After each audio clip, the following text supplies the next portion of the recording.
left of me, cash in the right of me, cash in the front of me, cash in the back of me, cash be the day for me, cash be the night for me, cash on my mind, making money all the time. Hello friends, me and Shivam are back with another video. आज हम बात करने वाले हैं cash transactions की। एक businessman cash में कितना लेन देन कर सकता है, उस टॉपिक के ऊपर हम डिस्कस करेंगे। आई थिंक सर्वम, आपके पास भी इस टॉपिक पे बहुत सारी क्वेरीज आती होंगी। जी हाय तरुण। बिल्कुल सही कहा आपने। कैश एक इतना करंट और हॉट टॉपिक है ना कि डेली बेसिस पे कोई ना कोई क्वेरी आती रहती है।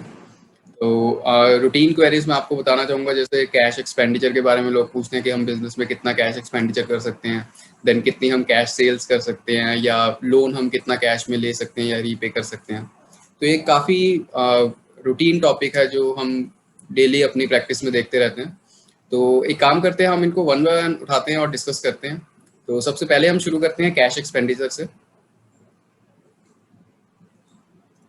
देखिए सर्वम, जो कैश एक्सपेंडिचर की बात करें तो इनकम टैक्स लॉ के अंदर रिस्ट्रिक्शन है कि आप किसी सिंगल पर्सन को सिंगल डे के अंदर सिंगल एक्सपेंडिचर के लिए 10,000 रुपीज से ज्यादा का कैश पे नहीं कर सकते। अगर आप 10,000 रुपीज से ज्यादा का कैश पे कर सकते हैं तो दैट विल बी डिसअलाउड, यानी कि उस एक्सपेंडिचर का आपको क्लेम नहीं मिलेगा। ओके, तो मतलब एक पार्टी को एक दिन में 10,000 से ज़्यादा की पेमेंट नहीं करनी। तो ये पेमेंट जो हम कह रहे हैं, ये हम सिंगल पेमेंट की बात कर रहे हैं या एग्रीगेट ऑफ पेमेंट्स भी हो सकती हैं इसमें? यहाँ पे सिंगल पेमेंट की बात नहीं हो रही। अगर आप मल्टीपल पेमेंट्स भी करते हैं तो और उनका टोटल मिला के 10,000 से ज्यादा है तो even that will be disallowed. यानी कि अगर आप सिंगल पार्टी को सिंगल डे में सिंगल एक्सपेंडिचर के अगेंस्ट 10,000 रुपीज से ज्यादा पे कर रहे हैं, वो मल्टीपल पेमेंट्स भी हो सकती हैं और वो 10,000 से ज्यादा है तो वो एक्सपेंडिचर का क्लेम आपको नहीं मिलेगा। ओके, तो ये पॉइंट आई थिंक क्लियर हो चुका सबको कि 10,000 से ज़्यादा की हमें पेमेंट नहीं करनी, चाहे सिंगल या एग्रीगेट, एक पार्टी को एक दिन में और एक एक्सपेंडिचर के अगेंस्ट। ठीक है, तो इसमें एक पॉइंट और मुझे ध्यान आ रहा है कि ये चीज़ रेवेन्यू एक्सपेंडिचर के लिए एप्लीकेबल है और साथ ही आई थिंक ये कैपिटल एक्सपेंडिचर के लिए भी एप्लीकेबल होगी। कैपिटल एक्सपेंडिचर मैं बता दूं अपने व्यूअर्स को, कैपिटल एक्सपेंडिचर वो होता है जो हम अपने बिजनेस के लिए एसेट्स परचेज करते हैं, तो उस एक्सपेंस को हम कैपिटल एक्सपेंडिचर ट्रीट करके चलते हैं। तो तरुण, इसमें कैसे डिसअलाउंस काम करेगा? देखिए, पहले ऐसी रिस्ट्रिक्शन कैपिटल एक्सपेंडिचर के लिए नहीं थी, लेकिन असेसमेंट ईयर 18-19 से इन्होंने ये रिस्ट्रिक्शन कैपिटल एक्सपेंडिचर के लिए भी ले आए हैं। तो स्पेसिफिकली दोनों कैपिटल एक्सपेंडिचर होते हैं, जैसे हम एसेट्स की परचेज करते हैं तो वो कैपिटल एक्सपेंडिचर होता है। और कैपिटल एक्सपेंडिचर हम सिंगल ईयर में क्लेम नहीं करते, उसका एक्सपेंडिचर हमें over a period of time मिलता है in the form of depreciation. तो अगर हम एसेट परचेज करते हैं और उसकी पेमेंट हम 10,000 रुपए से ज्यादा किसी सिंगल पार्टी को कैश में देते हैं सिंगल डे के अंदर, तो उसको हम एसेट की एक्चुअल कॉस्ट में से लेस कर देते हैं। तो जब हम उसकी कॉस्ट कम कर देते हैं तो उस अमाउंट के ऊपर हमें डेप्रिसिएशन का क्लेम नहीं मिलता। तो इस तरह से हमारा कैपिटल एक्सपेंडिचर हो या फिर रेवेन्यू एक्सपेंडिचर हो, दोनों केसेस के अंदर अगर हम कैश में 10,000 रुपीज से ज्यादा की पेमेंट करते हैं तो उसका क्लेम हमें बुक्स ऑफ अकाउंट्स में नहीं मिलता। Okay, so this was quite interesting. तो इसमें अब हमने बात की कैश एक्सपेंडिचर को लेके, तो अब इनकम टैक्स में कई हमें डिडक्शंस भी हम क्लेम कर सकते हैं। जैसे हम कोई अमाउंट इन्वेस्ट करके उसकी डिडक्शन क्लेम कर लेते हैं, या हम किसी पार्टी को डोनेशन वगैरह दे देते हैं तो उसका भी हम डिडक्शन ले सकते हैं।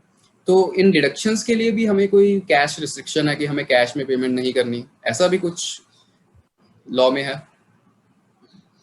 देखिए सर्वम, जो इनकम टैक्स के अंदर डिडक्शंस की लिस्ट है वो बहुत लंबी है। सेक्शन 80C से लेके 80U तक की डिडक्शंस हैं, लेकिन मैं स्पेसिफिकली उन्हीं डिडक्शंस की बात करूंगा जहां पे कैश के अंदर कुछ ना कुछ रिस्ट्रिक्शंस है। तो सबसे पहले मैं बात करता हूँ सेक्शन 80D की, जो हमें डिडक्शन अलाउ करता है in respect of medical insurance premium. तो अगर हम मेडिकल इंश्योरेंस प्रीमियम की पेमेंट कैश के अंदर करेंगे तो हमें सेक्शन 80D के अंदर उसका डिडक्शन नहीं मिलेगा।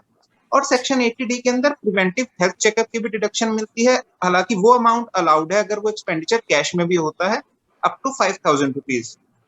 अब मैं सेकंड डिडक्शन की बात करूं सेक्शन 80G के अंदर। सेक्शन 80G के अंदर डोनेशन की डिडक्शन मिलती है हमें। तो donation to PM CARES fund या चैरिटेबल इंस्टीट्यूशंस, इन सबको अगर हम अमाउंट डोनेट करते हैं उसकी डिडक्शन मिलती है। तो यहाँ पे जो लिमिट है वो 2,000 रुपए की है। अगर इनको हम 2,000 रुपए से ऊपर कैश में पे करते हैं तो उसकी भी डिडक्शन हमें सेक्शन 80G के अंदर नहीं मिलेगी। इसी के साथ Okay. एक सेक्शन है section 80 GG8 that allows donation in respect of scientific research institution. अगर हम उनको अमाउंट डोनेट करते हैं तो उसकी डिडक्शन सेक्शन 80 GG के अंदर मिलती है और वहां पे भी जो लिमिट है वो 2000 रुपए की है। अगर हम उनको भी 2000 रुपए से ऊपर कैश में डोनेट करते हैं तो उसकी भी डिडक्शन हमें नहीं मिलेगी। अब लास्ट में बात करता हूँ डिडक्शन टू पॉलिटिकल पार्टीज और इलेक्टोरल ट्रस्ट। तो सेक्शन 80 GG-B और GG-C के अंदर कवर्ड है। वहां पे कोई लिमिट नहीं है। अगर उनको आप 1 रुपया भी कैश में डोनेट करते हो तो उसकी डिडक्शन आपको नहीं मिलेगी। तो वहां पे आपको कंप्लीटली बैंकिंग चैनल से ही डोनेशन करना पड़ेगा। ओके, काफ़ी हैवी हो गया ये तो इसको अगर हम समराइज करते हैं तो सबसे पहले आपने बताया सेक्शन 80D जिसमें हम मेडिकल इंश्योरेंस के लिए प्रीमियम पे कर रहे हैं, वो हम कैश में पे नहीं कर सकते, लेकिन प्रिवेंटिव हेल्थ चेकअप को हम 5000 तक का कैश पेमेंट कर सकते हैं। देन आपने बताया सेक्शन 80G और 80GG है जिसमें 2000 तक की पेमेंट हम कैश में कर सकते हैं, सॉरी डोनेशन कर सकते हैं 2000 तक की, उसके ऊपर अगर हम करेंगे तो हमें डिसअलाउ होगा। Then third is section 80 GG-B और GG-C जिसमें हम पॉलिटिकल पार्टीज को डोनेट कर रहे हैं और इसमें उन्होंने कहा है कि बिल्कुल भी कैश पेमेंट नहीं कर सकते। ये एक मुझे लगता है एक अच्छा पॉइंट है जो ये पॉलिटिकल पार्टीज को कैश में डोनेशन मना की हुई है। तो इसके अलावा भी तरुण कुछ और कैश रिस्ट्रिक्शंस है हमारे लिए? जी सर्वम, इसके अलावा भी बहुत सारी कैश रिस्ट्रिक्शंस हैं, जैसे हम कितना लोन कैश में लेन देन कर सकते हैं, हम कितनी रिसीट सिंगल पर्सन से कैश में ले सकते हैं। अभी तक तो जो हमने बात करी वो एक्सपेंडिचर की बात करी और डिडक्शंस की बात करी। जैसे एक्सपेंडिचर में आपने देखा मोस्टली 10,000 की लिमिट थी और डिडक्शन में कुछ में 2000 की और कुछ में नील, यानी कि 1 रुपया भी आप कैश में डोनेट करोगे तो उसकी भी डिडक्शन नहीं मिलेगी। और अभी तक हमने खाली एक्सपेंडिचर और डिडक्शंस की बात करी है। अभी लोन और रिसीट्स और in fact cash on TDS withdrawal, ये भी 1-2 साल पहले सेक्शन आया था, तो उस पे भी TDS की भी कंडीशंस है। तो ऐसे और भी बहुत सारे सेक्शंस हैं जहाँ पे कैश के ऊपर रिस्ट्रिक्शंस हैं। और इसका अगर मैं आपको मोटिव बताऊं, गवर्नमेंट का जो मोटिव है that is to promote digital economy. तो कैश को कहीं ना कहीं वो रोकना चाहते हैं और डिजिटल इकोनॉमी को प्रमोट करना चाहते हैं, इसीलिए कैश के ऊपर बहुत सारी रिस्ट्रिक्शंस हैं।